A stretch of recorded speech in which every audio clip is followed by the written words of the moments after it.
Bismillahirrahmanirrahim. Assalamualaikum warahmatullahi wabarakatuh. Alhamdulillahi rabbil alamin. Wassalatu wassalamu ala ashrafil anbiya'i wal mursalin. Nabiyyina Muhammadin wa ala alihi wa sahbihi ajma'in. Ashhadu an la ilaha illallah wahdahu la sharika lah. Wa ashhadu anna Muhammadan abduhu wa rasuluh. Allahumma la sahla illa ma ja'altahu sahla. وأنت تجعل الهزن سهلا إذا شئت اللهم لا علم لنا إلا ما علمتنا إنك أنت العليم الحكيم اللهم فقهنا في دينك وعلمنا ما ينفعنا وارزقنا إخلاصا في القول والعمل وزدنا علما يا أرحم الراحمين يا معلم آدم علمنا ويا مفهم إبراهيم وسليمان فهمنا. Baik, kita lanjutkan dalam syarah kitab Qawaidul Arba yang ditulis oleh Al-Imam Muhammad bin Abdul Wahhab bin Sulaiman At-Tamimi yang wafat pada tahun 1206 Hijriah. Kita terakhir sudah menjelaskan tentang Hanifiyah dan isi pendalilan dari ayat 56 surat Az-Zariyat. Wa ma khalaqtul jinna wal insa illa liya'budun. Kita akan bacakan. Setelah itu beliau membawakan apa namanya trilogi, ya, tiga pendekatan. Jadi kalau dua itu analogi, kalau tiga trilogi. Ya. Qala al-musannifu rahimahullah, fa idza arafta anna Allah khalaqaka li ibadatihi fa'lam anna al-ibadata la tusamma ibadatan illa ma'at tauhid. Kalau kamu sudah mengetahui, kata Syekh, bahwasanya Allah menciptakanmu li'ibadatihi untuk ibadah, ya. Ini ibadah maksudnya adalah tauhid, ya, untuk mentauhidkannya sebagaimana ayat yang di atas, ya, bagaimana ayat di atas, bahwa tidaklah aku menciptakan jin dan manusia kecuali untuk mentauhidkan aku, ya, untuk beribadah kepada aku. Maka kata beliau, apabila Anda sudah mengetahui, ya, bahwa Allah menciptakanmu itu untuk bertauhid, untuk beribadah, fa'lam, maka ketahuilah, annal ibadata la tusamma ibadatan illa ma'at tauhid. Bahwasanya ibadah, ya, tidak dinamakan sebuah ibadah kecuali bersama dengan tauhid, ya, kecuali dengan didasari dengan tauhid. Kita jelaskan pertama, alif lam pada kata al-ibadah di sini namanya alif lam lil ahdi, ya, ahdiyah, alif lam ahdiyah. Maka maksudnya alif lam di sini adalah kullu ma amarallahu bihi, ya, atau ma amara bihi syari'.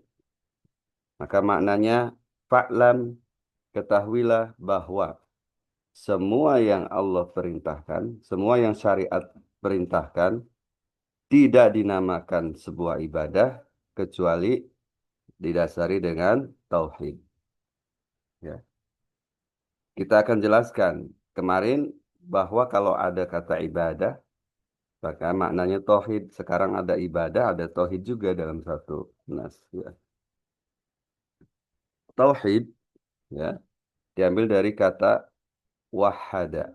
Ya, wahada yuwahidu tauhidan. Artinya menjadikan satu, menjadikan esa. Ya. Misalnya ada banyak, ya, kita tauhidkan, berarti kita jadikan satu. Kita esakan, ya. Ini menurut bahasa. Adapun tauhid menurut eh, istilah syariat, ya, tauhid memiliki dua makna. Yang pertama, makna secara am, secara khusus, secara umum, ya. Apa itu makna tauhid secara umum? Tauhid adalah ifradullahi azza wa jalla bihaqqihi, ya.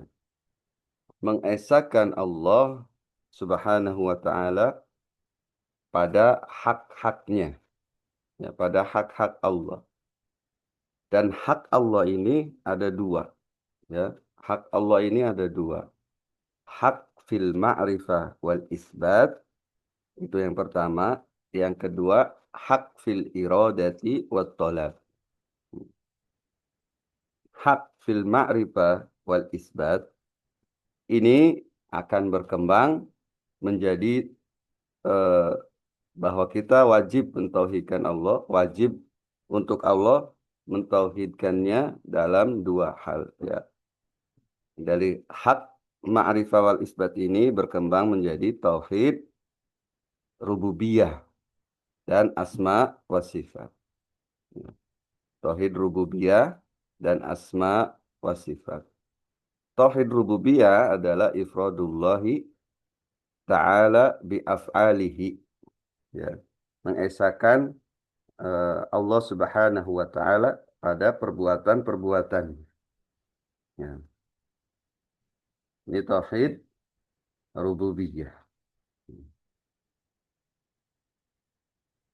Kemudian dari hak hak apa tadi fil ma'rifah fil irada wa talab, di sini berkembang menjadi tauhid al-uluhiyah atau dinamakan juga tauhid al-ibadah, ya, tauhidul ibadah. Maka tauhid berdasarkan istiqra. Istiqra ini apa namanya? Penelitian, riset, ya. Berdasarkan riset di mana istiqra ini ada am, ada tam dan ada naqis. Istiqra tam adalah kalau kita sudah pernah kuliah misalnya, ya, ada dalam penelitian kuantitatif itu kita mengambil seluruh populasi. Nah, itu namanya istiqra uttam. Tapi kalau kita mengambil sampel dari populasi, ini namanya istiqra naqis. Dan yang dilakukan para ulama membagi tauhid menjadi tiga ini melalui istiqra tam. Ya. Jadi semua populasi, semua ayat-ayat dan hadis-hadis ini diteliti. Maka dikembangkan, dilahirkan, dibagi tauhid menjadi tiga. Ya. Dan pembagian tauhid menjadi tiga ini bukan dilakukan oleh Syekh Muhammad bin Abdul Wahab, bukan. Ya. Bukan juga oleh Syekhul Islam Ibnu Taimiyah, bukan. Tapi sebelum beliau, sebelum Syekhul Islam Ibnu Taimiyah, jauh pada abad keempat, ada ulama namanya Ibnu Mandah, ya, penulis Ar-Rad 'alal Jahmiyah. Ibnu Mandah membagi tauhid menjadi tiga, ya, berdasarkan istiqra. Tentu di awal-awal itu pada saat Nabi diutus tidak ada, ya, pembagian-pembagian seperti ini. Tetapi ini untuk memudahkan para penuntut ilmu. Seperti misalnya kalau kita belajar bahasa Arab, ya, ada isim, ada fiil dan ada huruf. Ya. Ini dari mana? Padahal zaman Nabi nggak ada isim, fiil, huruf itu nggak ada. Ya. Ini dari istiqra uttam, ya, dari istiqra uttam. Para ulama bahasa mengambil semua kalam Arab, maka dilahirlah bahwa bahasa Arab itu unsurnya ada tiga unsur pembentuknya, ya, seperti yaitu isim, kalau nggak isim ya fiil, kalau nggak fiil ya huruf. Ya, ini tauhid secara umum, ya. Maka pengertian tauhid secara umum ini ifradullah ta'ala bihaqqihi mencakup semua tiga tauhid. Adapun tauhid secara khusus, bimaknahil khas, ya, dengan maknanya yang khusus. Tauhid adalah ifradullahi azza wa jalla bil ibadah, ya, khusus pada peribadatan. Maka tauhid dengan makna yang khusus ini maksudnya adalah tauhidul ibadah atau tauhid uluhiyah. Ya. Dan yang dimaui di buku-buku eh, Syekh Muhammad bin Abdul Wahab adalah tauhid jenis ini. Ya, tauhid yang bermakna khusus. Ya, tauhid khusus. Dan kalau kita temui juga dalam hadis atau Quran, maka makna tauhid ya adalah tauhid ibadah. Ya, tauhid al-uluhiyah. Ya. Wallahu alam bishawab. Itu makna at-tauhid. Kemudian makna ibadah sendiri sudah dijelaskan di kitab yang telah lalu bahwa ibadah juga mempunyai dua makna. Makna am, makna umum, dan makna khas. Kalau kita mendapati kata ibadah ya di dalam Al-Qur'an, ya, maka dibawa kedua makna ini. Ya. Makna am dari ibadah ini adalah imtisalu khitabi syar'i al-muqtarinu bil hubbi wal khudu'. Ya. Menjalankan perintah syariat disertai dengan kecintaan dan ketundukan. Ini ibadah makna am. Ini disebut juga ya ibadah iya, ibadah bermakna am, ya. Kemudian yang khusus, makna ibadah bermakna khusus adalah at-tauhid, ya. Jadi kalau seperti di ayat yang telah lalu, wa ma khalaqtul jinna wal insa illa liya'budun. Kata ya'budun ini diambil dari kata ibadah. Maka ditafsirkan illa liyuwahidun. Ya, kecuali untuk mentauhidkan aku. Ya. Sekarang kita eh, bahas kaitannya antara ibadah dan tauhid. Jadi hubungan antara ibadah dan tauhid ini kenapa begitu erat? Ya, dari sudut pandang apa dia menjadi satu kesatuan dan dari sudut pandang mana ketika dia itu bukan kesatuan tetapi berbeda. Ya, jadi kita bahas tentang kaitannya atau hubungannya. Ya. Tauhid dan ibadah itu menjadi satu kesatuan sama maknanya menjadi satu maknanya apabila kita melihat keinginan hati untuk mendekatkan diri kepada Allah, ya, dari sudut pandang keinginan hati untuk mendekatkan diri kepada Allah, ya, bertakarrub. Dari sini tauhid dan ibadah itu sama, ya, satu kesatuan. Makanya fa'lam annal ibadata la tusamma ibadatan illa ma'at tauhid, kata beliau. Jadi ibadah nggak disebut ibadah kecuali ada tauhid. Ya, ini yang dimaksud oleh beliau ini adalah ini dari sudut pandang keinginan hati untuk mendekatkan diri kepada Allah. Yang kedua, dari sudut pandang amalan-amalan yang kita gunakan untuk mendekatkan diri kepada Allah, ini berbeda.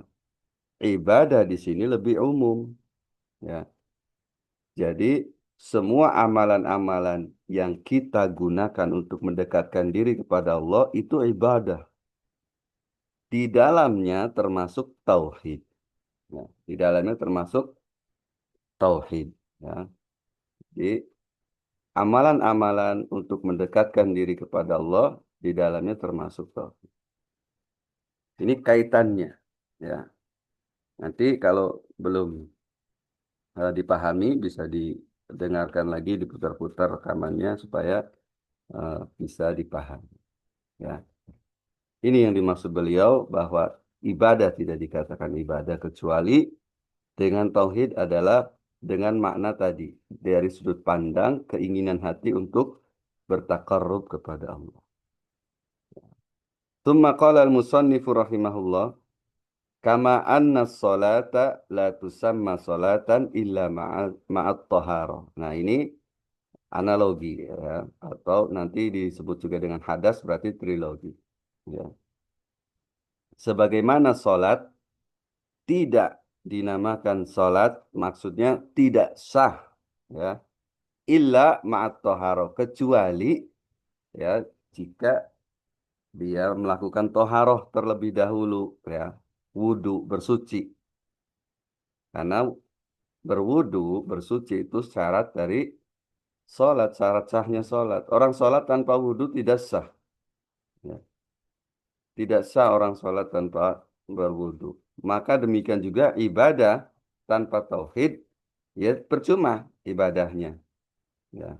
Seperti orang Kristen, afwan, orang Kristen atau orang agama selain Islam tidak ada tauhid di hatinya, tidak ada sedikit pun. Maka sebanyak apapun dia menyumbang untuk kemanusiaan, meskipun seberat gunung emas ya, itu tidak akan sah ya. Jadi tidak bernilai, tidak akan bernilai. Nah, jadi tauhid dengan ibadah seperti sholat dengan toharoh. Ya, ibadah itu sholat, tauhid itu toharohnya. Fa'idha dakhala syirku fil ibadati fasadat. Ya. Dan apabila syirik masuk ke dalam ibadah, rusak ibadahnya. Bukan hanya rusak ya, kalau syirik besar, ibadahnya terhapus. Ya, kita jelaskan nanti makna syirik ya. Jadi penulis mengumpamakan ya syirik sebagai najis. Ya.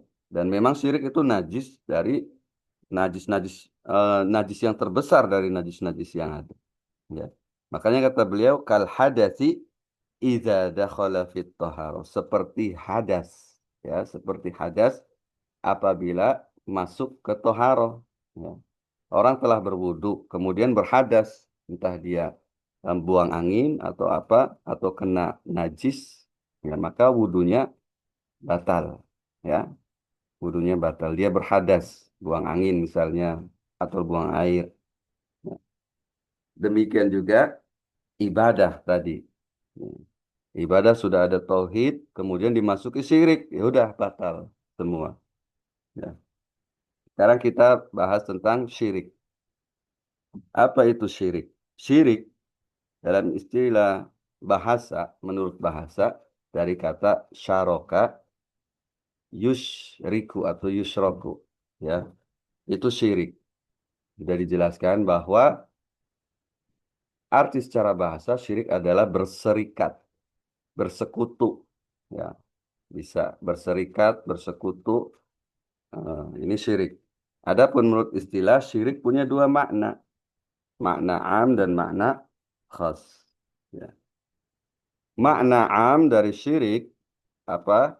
Makna am dari syirik adalah ja'lu syai'in min haqqillahi ta'ala li ghairihi. Menjadikan sesuatu dari hak Allah, salah satu dari hak Allah untuk selain Allah. Ini secara umum, syirik secara umum. Dan syirik secara khusus adalah ja'lu syai'in minal ibadati li ghairillah. Menjadikan sesuatu dari ibadah yang seharusnya untuk Allah kepada selain Allah. Ini syirik secara khusus. Dan kalau kita eh, baca makna syirik di kitab ini, maka yang dimaui adalah syirik secara khusus, yaitu beribadah kepada selain Allah. Ya. Dan syirik ini dilihat dari jenisnya ada dua. Ya. Yang pertama syirkul akbar, syirik akbar, syirik besar. Yang kedua syirkul asghar, syirik kecil. Ya. Apa itu syirik akbar? Syirik akbar adalah ja'lu syai'in min haqqillahi li ghairihi ya yazulu bihi aslul iman. Hmm. Yazulu bihi aslal iman. Yazulu bihi aslal iman. menjadikan sesuatu dari hak Allah untuk selain Allah, ya, dan menghilangkan akar keimanan. Ya, ini syirik besar. Ya, menghilangkan hak akar keimanan. Adapun syirik kecil, yazulu bihi kamalal iman. Ya, sama menjadikan sesuatu dari hak Allah untuk selain Allah, ya, dan menghilangkan kesempurnaan iman. Menghilangkan kesempurnaan iman. Ya. Apa dobitnya? Ya, apa dobitnya sehingga kita mampu mendeteksi ini syirik kecil, ini syirik besar. Ya. Kata para ulama, syirik besar adalah ya, semua ibadah yang kita persembahkan untuk selain Allah, yang kita tujukan untuk selain Allah. Ini syirik besar. Seperti sudah jelaskan dalam usul salasa bahwa takut, ya, takut yang disertai pengagungan ini ibadah, takut semacam ini. Kalau kita persembahkan untuk makhluk, maka kita sudah berbuat syirik. Tidak harus kita melihat orang menyembah kuburan, ya. Tetapi bisa juga orang menyembah kuburan itu syirik besar kalau didasari dengan ilmu, ya, didasari dengan keyakinan dan ilmu dan tidak ada penghalang bagi dia, ya, dan sudah tegak, ya, sudah tegak hujah. Ini syirik, syirik besar. Ya. Kalau syirik kecil itu yang syariat mengatakan bahwa itu syirik, tapi di dalamnya tidak ada penyerahan ibadah. Apa contohnya? Contohnya kata Nabi SAW, Man halafa bi ghairillahi faqad asyrak. Barang siapa yang bersumpah, ya, dengan nama selain Allah, maka dia sudah berbuat syirik. Ya. Ini syirik apa? Syirik kecil. Karena tidak ada penyerahan ibadah di situ. Ya. Atau apalagi misalnya, ya, misalnya man ata arrafan atau kahinan, ya, fasaddaqahu wa fasa'alahu wa saddaqahu faqad asyraka bima eh, ba'asa bihi Rasulullah bima ba'asa bihi Muhammad sallallahu alaihi wasallam atau kama qala sallallahu alaihi wasallam. Barang siapa yang mendatangi dukun atau mendatangi peramal, kemudian dia bertanya tentang sesuatu, lalu dia membenarkannya, maka dia telah berbuat syirik. Ya. Syirik apa? Para ulama mengatakan syirik kecil, karena di hadis yang lain tidak diterima sholatnya 40 malam. Ya. Karena syirik kecil ini tidak membatalkan keislaman seseorang. Artinya orang itu masih Islam. Buktinya sholatnya tidak diterima hanya 40 malam. Tidak selamanya. Nah, ini dampaknya syirik kecil. Syirik kecil dampaknya kepada pelakunya adalah menghilangkan pahala ibadah yang ketika itu dilakukan. Misalnya dia sholatnya ria, ya. Orang ini biasa sholat, ada orang atau tidak ada orang, dia biasa sholat. Tapi pada saat dia melakukan sholat di satu hari, dia mendengar suara si fulan atau fulana, tiba-tiba dia muncul dalam hati ingin membaguskan sholatnya, ingin melamakan sholatnya. Ini ria. Ya. Ria itu syirik kecil. Ya. Makanya kata Nabi, ma'akhwafa alaikum, ya akhafu ma'akhwafa alaikum, ya asyirkul asgor. Yang aku takutkan atas kalian, para sahabat, adalah syirik kecil. Ya. Para sahabat bertanya, apa itu syirik asgor? Kata Nabi SAW, ria. Ya, ria. Ria yang model tadi yang saya jelaskan itu syirik kecil. Ya. Dampaknya menghilangkan pahala sholat yang tadi. Kemudian derajat dosanya, syirik kecil itu adalah dosa paling besar di atas dosa-dosa besar. Jadi sekecil-kecilnya syirik adalah dosa paling besar. Ya. Lebih besar dari dosa berzina, lebih besar dari dosa yang lainnya. Ya, minum khamar dan yang lainnya. Syirik kecil lebih besar dosanya, besar sekali. Ya. Dan syirik kecil ini nanti akan ditimbang, ya, ditimbang pada timbangan-timbangan dosa-dosa kita. Akan dimasukkan ke timbangan dosa-dosa kita. Syirik kecil ini. Ya, nanti di akhirat. Jadi ketika seseorang itu mati dalam keadaan berbuat syirik, syirik kecil, dia belum bertobat darinya, maka dia akan ditimbang nanti. Ya, karena kalau mati membawa syirik tidak diampuni. Akan datang insya Allah ayat. Adapun syirik besar ini menghilangkan asal iman, menghilangkan akar keimanan, maka secara otomatis menghilangkan Islam seseorang, membatalkan Islam seseorang, dan menghapuskan semua jeripayah dia dari awal. Ya. Menghapuskan semua amalan-amalan dia dari awal. Misalnya ada orang yang dari lahir dia sudah Islam.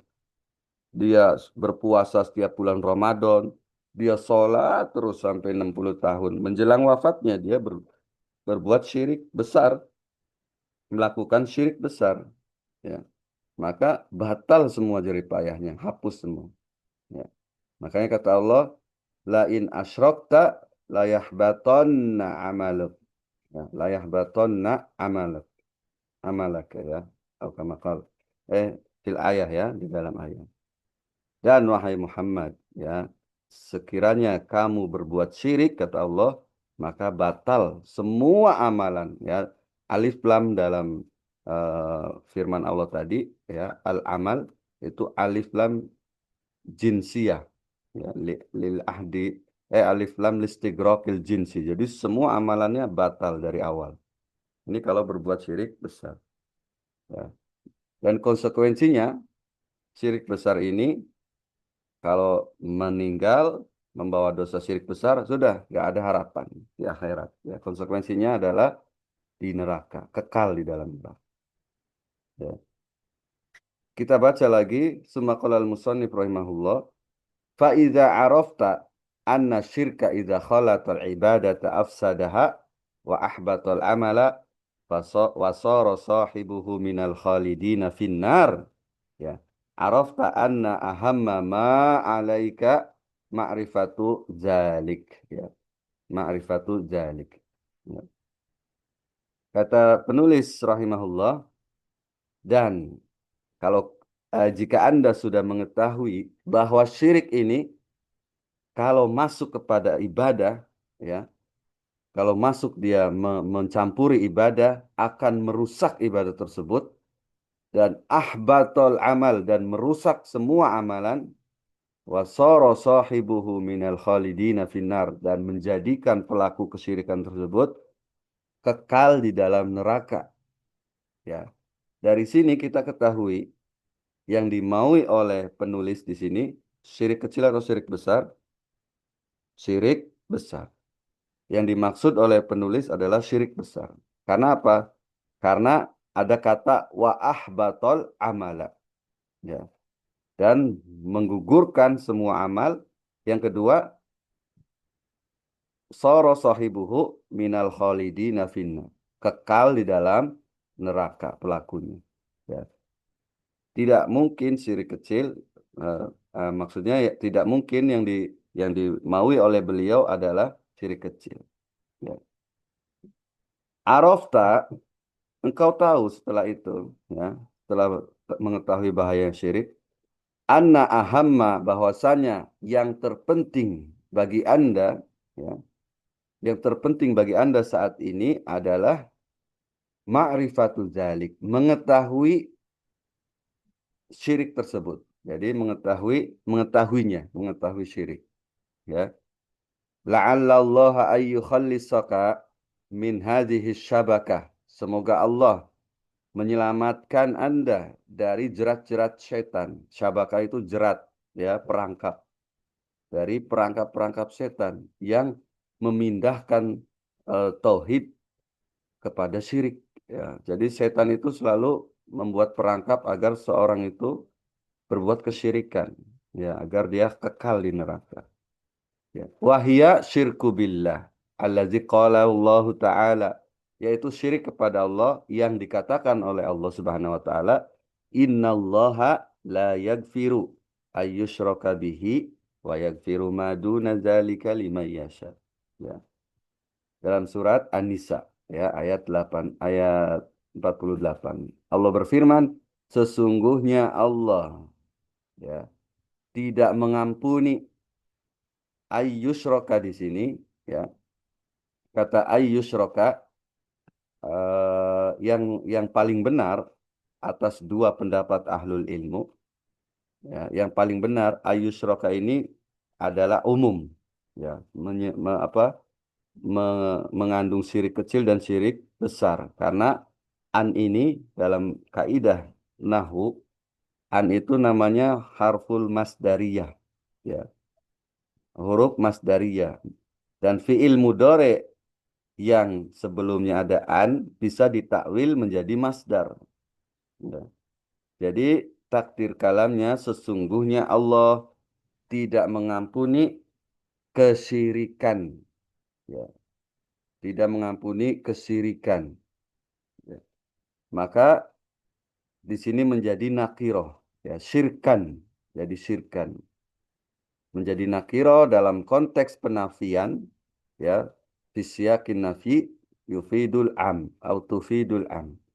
Mengandung makna umum, syirik kecil, syirik besar Allah tidak ampuni. Ya.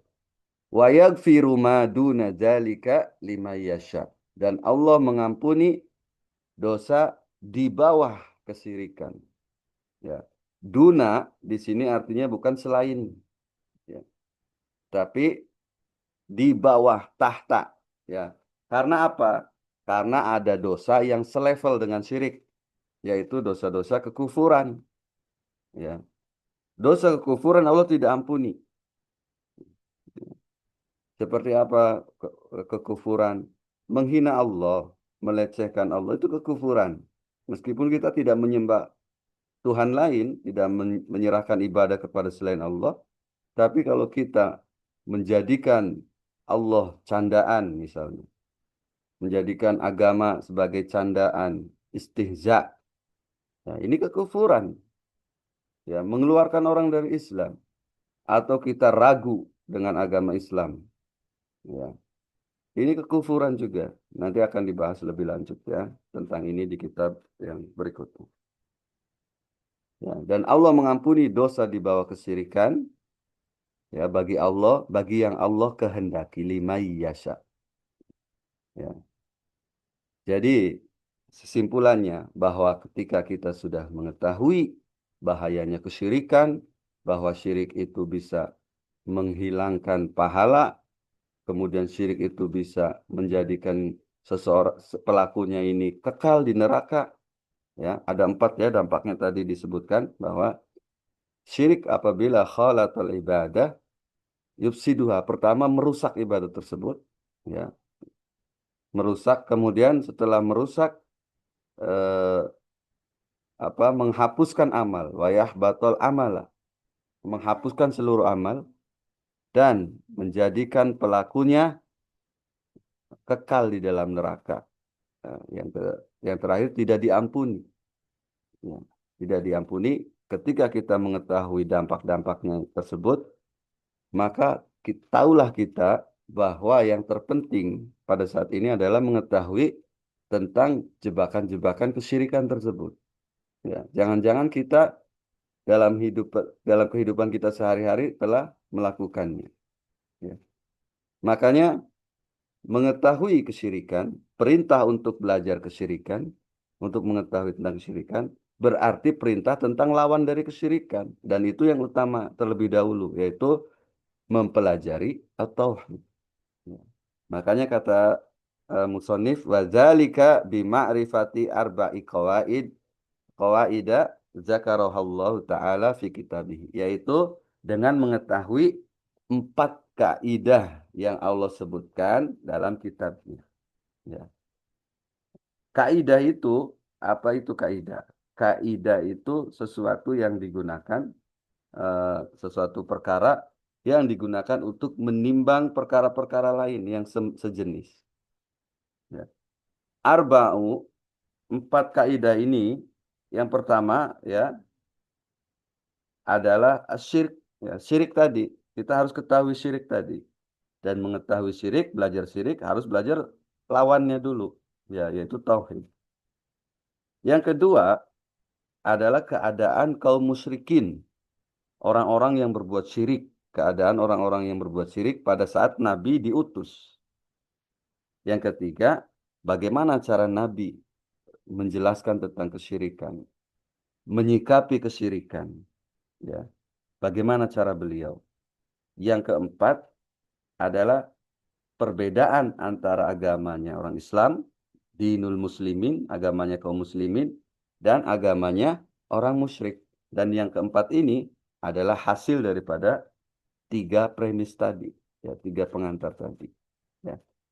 Insya Allah kita akan mempelajari empat kaidah ini, qawaidul arba, ya, secara perlahan-lahan. Ya, saya akan jelaskan perlahan dan agar bisa dipahami. Ya. Wallahu alam bisawab. Saya rasa cukup sampai di sini. Naktafi bihadzal qadar. Nas'alullah ta'ala mimma yanfa'una wa ay yanfa'ana bima 'allamana innahu waliyyu dzalika wal qadiru alaih. Subhanaka Allahumma wa bihamdik asyhadu an la ilaha illa anta astaghfiruka wa atubu ilaik. Wassalamualaikum warahmatullahi wabarakatuh.